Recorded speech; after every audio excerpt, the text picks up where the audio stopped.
Hey, what's up wonderful human beings? So today I'll show you how you can turn a simple edit form into a fully fledged creation page in Blazor in .NET Core. So let's get coding. Okay, so as we're here, if you've already downloaded the code from the description of this video, what we want to do for the very first step is to move the solution within the recipe manager folder outside of these two folders. So that's basically what I'm gonna do. I just cut and pasted it there. Okay, I've opened it now, so I'm just gonna expand this. Obviously, it's gonna try to open up a bunch of windows. You don't need to worry about all that. Let's just close everything. And as you can see, the projects have been unloaded. Basically, they cannot be found. So what I'm going to do is just remove them from the solution and then re-add them. So the new references, the new directory references will be there. So right click on the solution, go to add and then existing project. So then double click on data access and then add the C# project. And then the same for the recipe manager one. Right click, add, existing project, go to the recipe manager and then select the recipe manager .C# project one. So that is pretty much it. So if you save now, everything should be back as it was before. By the way, check out the video chapters and jump on the specific section that you want to be on. But I'm gonna start this tutorial with a bit of a cleanup. Okay, so back to the tutorial. Let's quickly do a .NET watch run because the command changed a bit. So make sure that you select your desired the recipe manager project. And then here, instead of just saying .NET watch run, this is not going to work. What we need to do is specify a project. So you can either do it by typing -- project or just simply -p. It's exactly the same thing. So I'm just going to put down recipe manager. Right, so there we are. Okay, as you can see, we've got the default recipes as we've had them in the last time. Okay, cool. So the next step that we want to do is move back to our project, and I'm just going to leave this as it is so that we can see the changes in real time. And what we want to do is import Font Awesome so that we can add some nice icons for the buttons. And I'm going to import Font Awesome. So basically, I'm not going to download it, but I'm going to copy the link tag from cdnjs.com/library/fontawesome. I'm gonna add this link to the video description, so please check out the video description. Oh, by the way, if you find this tutorial helpful for you, please make sure that you hit the like button because it really does help the pushing up this tutorial to as many people as possible. Okay, back to the tutorial now. So what we need to do is go to _host. So that's the page we want to go to. I'm just going to collapse this really quick, and here is where we will add our Font Awesome style sheet. Okay, so just paste that in there, and then we're good to go. So we can now work with Font Awesome 5.15.4. That's the latest stable version of the time of recording this tutorial. Okay. Following that, we need to go in the nav menu and oops, wrong one. It's right here. Okay, and then instead of having, so as you can see, we're using open icons, and also the recipe menu item has got the home icon. So we don't want that. We want that to be changed. So let's just go in here, and instead of showing a span, let's just do an I tag, and then in here we're gonna give it a class of Font Awesome. Oops, and then oops, not fade /home. let's see if we can find that actually. Home. So here I'm on fontawesome.com/version 5.15. Also, I'm gonna link in the description with this URL, so you can basically click on it and navigate to this page. So there you go. This is what we want to show. Okay, and then also I'm gonna add a padding right of 3, because obviously it's gonna be too next to the home word. And then in here, the same, but for recipes, let's see. We want to add a book maybe, or something like that, because I can't find anything more relevant. So I think I'm just gonna stick to a book, like an old school recipe book. Okay, let's save and let's open up the website and see what we've got so far. Okay, so the home works. And then let's see how this looks. Okay, there you go. So yeah, I'd say that looks pretty good. Okay, the next thing that I would like to do is instead of having the default cursor here, I would like to have the actual pointer, so that, as you can see, it reflects the fact that you can actually click on it on the table of rows. And to do that, it's actually pretty simple. We're going to add the CSS class for the, so we're in the recipes list. I'm just going to close these two down because we're not going to need them open anymore. And then in here, let's add a class to the table row, to the TR of the table. So class, and then I'm just going to call it cursor pointer, because that's what it's the property, the CSS property is going to be. So if we expand the www root directory and then the CSS folder and then site.css, and then let's just scroll down to the bottom of the style sheet and then add a couple of new lines, and then in here we add a dot and then paste this in so we can target the actual CSS class, and then in here we can add a property called cursor, and then we can set that to pointer, so that now if we hover over the table rows, as you can see, we've got the actual pointer. If we hover out of the table rows, we haven't got the pointer anymore, so that worked. However, it still doesn't look like it's that dynamic, because we can hover over them, but we don't actually see the rows being hovered, if you know what I mean. So let's go back in the recipes list and let's make this a bit more stylish, this table. So in Bootstrap, there are a couple of classes that I would like to add to make this a bit more dynamic, and those are table hover. And then the next one is, let's say, table SM, because I don't really like the fact that they're the height of the rows are very high. So I'm just going to put table SM. There you go. So at this point, if we hover over the rows, it will make sense in a minute when we're going to add multiple rows to this, but at the moment, as you can see, we can hover over the rows, and it looks really nice. It actually reflects the fact that you've selected that specific row and you can go ahead and click on it. Next on this specific step is actually make this look a bit more like a recipe details page, right? Because currently it doesn't look like it's doing much. It's just you're able to edit the title, description, and then save, and that's pretty much it. So we don't want we want more than that. So I'm gonna cancel, close the site.css because we're not gonna do any style changes, and then open up the recipe details.razor page, and then in here let's I think let's add a cancel button, because I really hate going back to the navigation menu and clicking recipes to go back to the recipes list. So let's add a cancel button in somewhere in here. So we've got the save button. Let's add it in this area, right? So instead of a button, let's make it an anchor tag, right? And then let's give it an href. Oops, href of and what's the root of this? Recipes/recipes.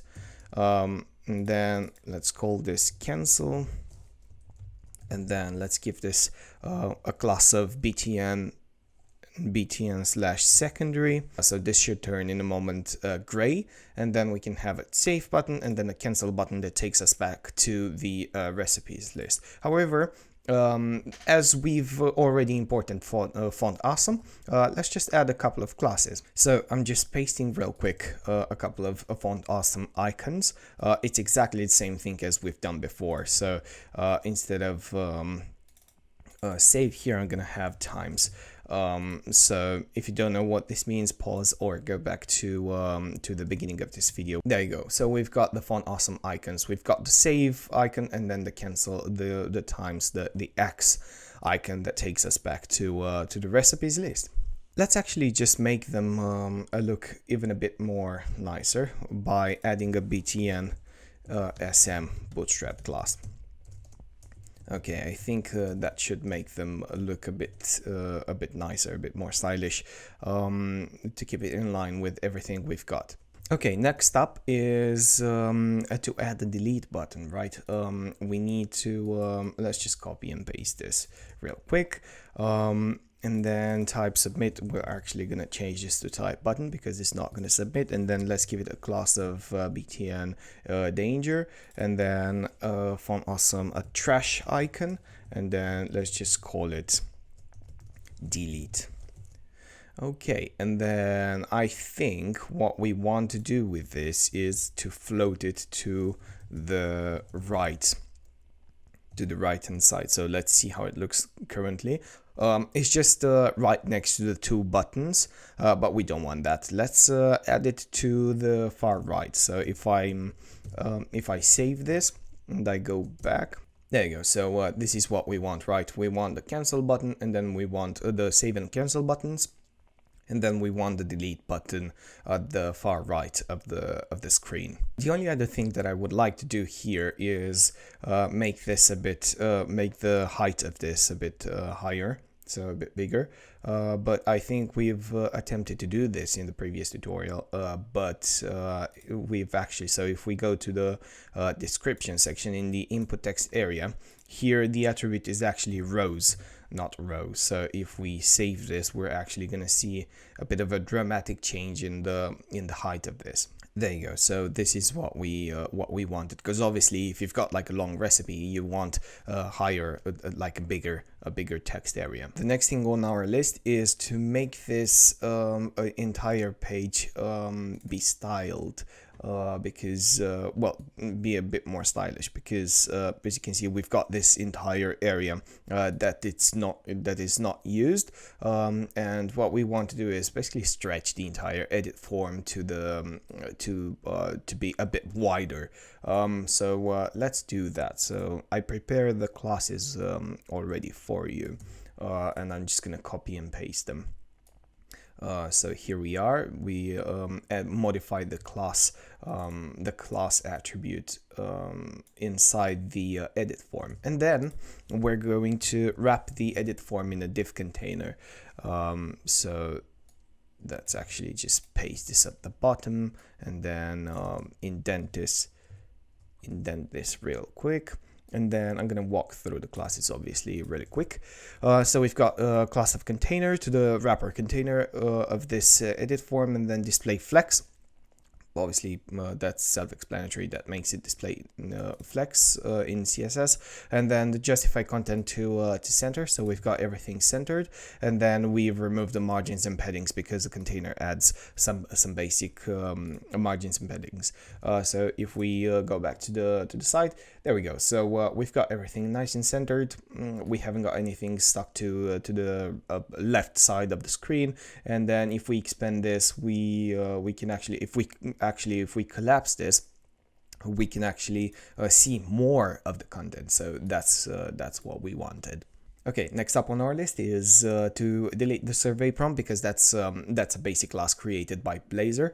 So I'm gonna delete the survey prompt, and then this is gonna have a slight error because we've got it linked somewhere, and that's in index.razor. So as you can see, we've got it with red. Let's just remove this, and let's change this, obviously. Howdy. And then go to recipes or checkout, check out your, basically because this is a managing platform, your recent recipes, right?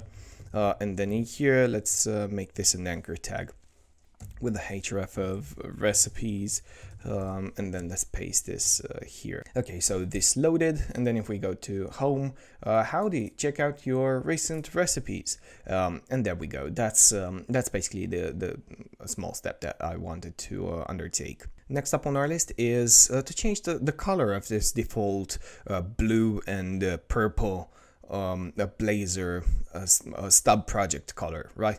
So there is a website that I like to use sometimes for my personal projects, and it's called uigradients.com. Again, I'm gonna link to this in the video description, so please check that out. And then I've chosen for this tutorial the grade gray. Basically, this is a gradient, so it's composed of two colors. So is this, right? So I'm just gonna copy this, and I'm going to go in the site.css,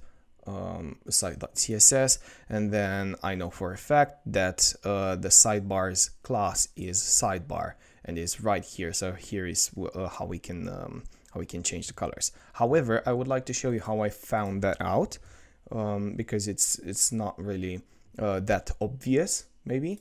And if you right click on the sidebar and then click inspect, as you can see, the class is sidebar. So if I copy this and then I go in the site.css and paste this, as you can see, we've got it right here. So linear gradient, we know we're in the right place because this is what makes a gradient, right? Okay, let's copy the color again. Let's paste that in there real quick. We've got it in the RGB format, but we're gonna do it in hex. So paste that in there, save. Let's see what we've got. Oh, there you go. That's not too bad actually. Last two things on the list are so we can close out of this, close this one. So currently the recipes list just orders them by ID, I think, ascending, but we let's go ahead and order them by date updated, say, right? So I want to show you these because you might want to use this particular feature in the future. So if you go to the list method that actually returns the list of recipes for our table, before adding them to a list, add a dot, and let's type in order by descending, and then in here we're gonna do an O standing for object. You can this is a variable that you create, so you can call this whatever you want. Let's say recipe, and then order by recipe dot date updated, and it's gonna order by date updated descending, right? So I'm gonna stick to O because that's usually what I'm personally used to. So if we go back, we can test this by going in the in one of the recipes and then updating this, and then we go back to the list, and there you can see the last one is on the top. So number 3 lasagna is on the top, and then if we open up burger, save this, and then the burger one is on the top. So this is the last updated, and then the second last updated, and then this is updated since we've begun this tutorial. And then the very last thing on our list on the cleanup step is to change the recipe details route. Instead of saying recipe / and then the ID of the recipe, let's just put details, so that it reflects that we're actually going to the recipe details and then the ID of the recipe. And then in here you could put if you want /, so recipe / list. I'm just gonna leave it as recipes because I like it that way. So then we need to change the reference to the recipe details page in here as well, in the redirect to method. So instead of saying recipe / and then recipe ID, we put recipe / details / recipe ID. Okay, so as this loaded, let's click on it, test it. There you can see recipe / details and then 1. and then /3 and then /2 and so on. So this works. Okay, so here's the meaty part, right? We need to add a create button somewhere, and I think it makes the most sense to add that create button on the recipes list page. So let's just add it here, and to do that, we're going to the recipes list page, and then we're gonna add a couple of div containers, right? So let's go div, and then in here we're gonna give this a class of container fluid. And I think just not to bore you with any details, I think I'm gonna paste some of the code in that I've already written, so that I don't waste your time. And then in here, instead of showing the recipes list at the top, I'm gonna show it in here. I've added inside this container fluid, I've added a row, and I'm gonna do a justify content between, so that it splits out the recipes list with the actual button. You'll see in a moment what I mean. And then I've added a margin button of 3, and then edit the title and then the button. And then in here, the button will call the navigation manager .navigate to, and it's gonna go to a recipe/create page. We haven't got this recipe/create page yet, but I'm showing you how we're gonna make use of our current of our existing recipe details page, but with a new route. And then obviously I've added an icon, and I call this create, and then I'm gonna paste the table in another row that I'm gonna create here. So as easy as div class row, div class row, and then paste that in there. Yeah, I think that should do it. So if we save this and then we head over, there you go. So this is the new layout, and we've got the create button, but if we click this, we get sent to an address that doesn't exist. Sorry, there's nothing at this address. That's fine. So let's create this new route. So if we go into recipe details, let's duplicate this row, and in here we can say recipe.create. So sorry, recipe/create, so that this will actually point somewhere. So I saved. Let's go back to the website.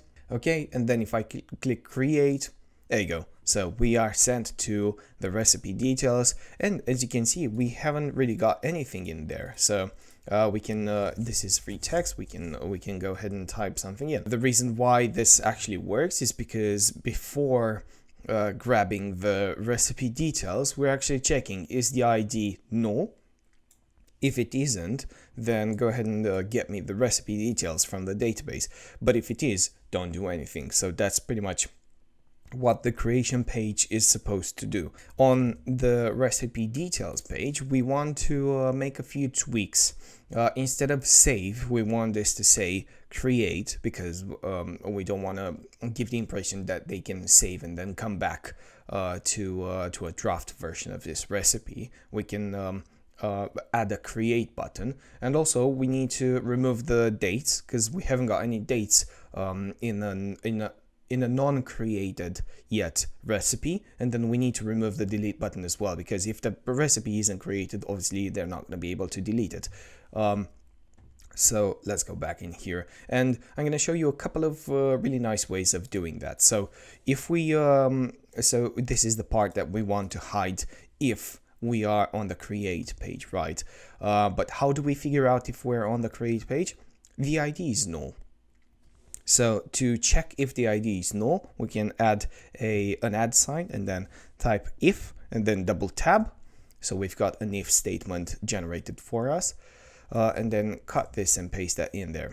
Okay, and then in here we can just check if ID is not null, then show these. Right, so this is saving, this is loading. We haven't got the dates anymore. However, if we go back to the recipes list and then we go into a burger, into a recipe, we've got the dates in here. Go back in the create page, we haven't got the dates in there. So in the same in the same way, we need to check, we need to hide the save and delete buttons, and then we'll add the creation button afterwards. Okay, so in here, open and close parentheses, and then we need to check, so we want this to be hidden if the ID is not null, meaning that we have a valid recipe on the page. So if the ID is null, then if this evaluates to true, then it will make the hidden element trigger. So hide the element if the ID is null, if we're on the create page. I hope I didn't make that too confusing. I hope that all makes sense. So just to recap real quick, make this hidden if the ID is null, meaning that we haven't got a valid recipe yet, we're on the create page. So let's see how this goes. There you go. We haven't got the save nor the delete buttons, but we want a create button in here. So I'm just gonna duplicate this save button, and then in here I'm gonna hide it if we haven't got an ID. So hide it if we are on a valid recipe. If we're on the create page, then show the create button. If we're on the save page, show the save button. Create, and then here let's just say plus. So I'm saving this. I think it makes more sense if we're gonna make this green here, primary success. Okay, so that is that, and then what we want to do now is add on-click events to all to the save and success button. So just to recap, let's go back to the recipes list, and then let's go in a recipe details. We've got the save, cancel, and delete button and the date. But then if we go to a create page, we've got the create and cancel. What we want to do now is add a check to see which one of these two buttons is clicked. So if it's a create button that it's clicked, then we're not actually checking if the create or save button are clicked. We're checking if the ID is null or not null, because that's when we know that we're on the save page versus the creation page. So in the handle onValid submit, we're not checking anything currently. We're just updating. So if we're completing this now, it's gonna attempt to update something that doesn't exist. So that returns a success. However, that basically doesn't do anything. Okay, but then in here, instead of just doing it on the fly, we can do if the ID is not equal to null, you know the drill, then obviously we've got a valid recipe, so go ahead and update that. However, if the ID is null, then call the create method, recipe service dot create, and then pass in the recipe because it's got the same model. Okay, so that is pretty much it. Either way, show this show success. Your recipe has been saved successfully, and then catch an exception if something went wrong. Right, so I'm gonna go ahead and save this, and then this loaded successfully. We're on the burger page. We hit cancel, and then we go to the create page again, and then let's call this test recipe 1, and then paste this a few times, and then create. Uh-oh, something went wrong. Oh, I know why that is. It's because we are actually not doing anything with the create method inside the recipe service. So to implement that real quick, what we need to do is let's just add a few comments. So define the date updated and the date created, which is basically both are going to be date.now, datetime.now, and then add the new recipe, and then save, and then return the entity. Cool. So define the date. So very first thing, recipe.date created equals to datetime.now. Same with date updated, and then following, add the new recipe to the context. So db.recipes.add, and then we add the recipe, and then by saving we mean db.save changes, and that's it.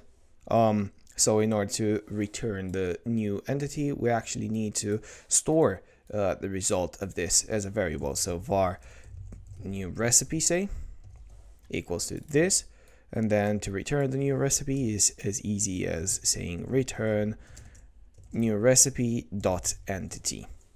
That's it. So we've now implemented the creation. So just to recap real quick, we have defined the date created and date updated as datetime.now, because that's when we created the recipe and updated it. And then we've added that recipe to the database. It's as easy as doing it this way. Like, honestly, you can't get any easier than that. And then save changes. If you don't do this step, it's not going to change anything. It's not going to do anything. And then just return the new recipe.entity. So make sure that you store this result when you add to the recipes entity. Make sure that you store this result so that you can access it and return that back without having to get that recipe again. Okay, so if we head over to the list, let's do this one more time. Recipe 1, and then paste this a few times, and then create. There you go, success. But it's not doing anything dynamic. We're still on the create page, so ideally we don't want that. So if we go to the recipes list, we've got that hooray ID 23. You might have a different ID than mine, because obviously to prepare for this video I had to create a bunch of recipes beforehand. But obviously if we go into the details, as you can see, 7:44, that's the current time at the recording of this video, 21st of September 2021. It's been created and updated at the same time. So as you can see, that creation actually works. Hooray! Let's just take this one step further, just one step further, and instead of just having it stuck on the creation page, let's quickly navigate to the details page of that brand new recipe.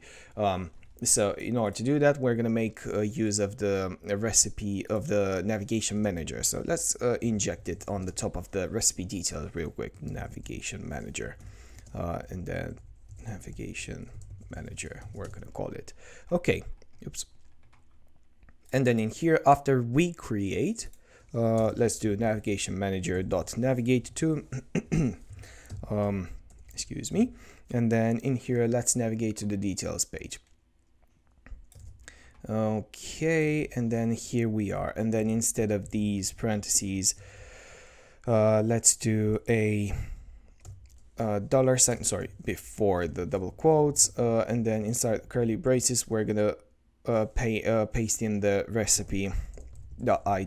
But you might ask yourself, hey, but we haven't got an ID yet. Yes, we do. So basically, when you create this, we've made this so that it returns back a recipe object, so we can actually store that. So recipe new recipe equals to, and then the result got back from here, because we've configured this so that it returns back the new entity that's just been created. So that is really, really useful. So new recipe.id, this is what we're going to pass in. So again, when we're creating the recipe, make sure that you store that in a variable, so that you get the entity that's just been inserted in the database, you get that in a variable so that you can go ahead and use it. Let's give this a try, shall we? In here, recipe 2, and then paste this a few times, and then when we hit create, it's going to create it and then navigate to the details page. Let's do that one more time. Recipe 3, and then create it.